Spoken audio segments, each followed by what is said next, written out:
ബോംബെയിലുള്ള ഒരാളെ കൂട്ടി ഇവരെ ചെന്നിട്ട് പറഞ്ഞു, ഞങ്ങൾക്ക് കോഴിക്കോട് ഇസ്ലാമിക് സെന്റർ എന്ന സ്ഥാപനമുണ്ട്, ആ സ്ഥാപനത്തിൽ വെച്ച് ബറക്കത്തെടുക്കാനാണ്, അവിടെ ജനങ്ങൾക്ക് ഉപയോഗിക്കാനാണ്, അതുകൊണ്ട് നിങ്ങളെ ഷഹർ മുബാറക്കിൽ നിന്ന് വേണം എന്ന് പറഞ്ഞപ്പോൾ അയാൾ നിഷ്കളങ്കനായ മനുഷ്യനാണ്.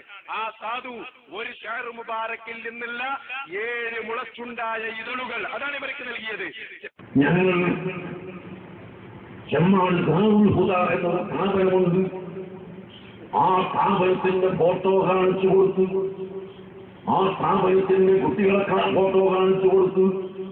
എന്നിട്ട് ഞാൻ തൊട്ട് കാണിച്ചു കൊടുത്തപ്പോൾ ഇവിടെ ഇതിന്റെ മുകളിൽ ഞങ്ങളൊരു കുപ്പയുണ്ടാക്കും, ഗ്ലാസ് വെച്ചിട്ട് നല്ല കുപ്പയുണ്ടാക്കി അതിൽ ഞങ്ങൾ സൂക്ഷിക്കും, നിങ്ങളെ പേര് അവിടെ എഴുതും, എന്നിട്ട് ഖിയാമത്ത് നാൾ വരെ നിങ്ങൾക്ക് ദുആ കിട്ടും, അതുകൊണ്ട് നിങ്ങളിൽ നിന്ന് ഞങ്ങൾക്കും റസൂലുള്ളാഹിന്റെ ഷഹർ മുബാറക്ക് തരണമെന്ന് കേണപേക്ഷിച്ചപ്പോൾ എനിക്ക് തന്ന ആൾ അവർക്കും കൊടുത്തു.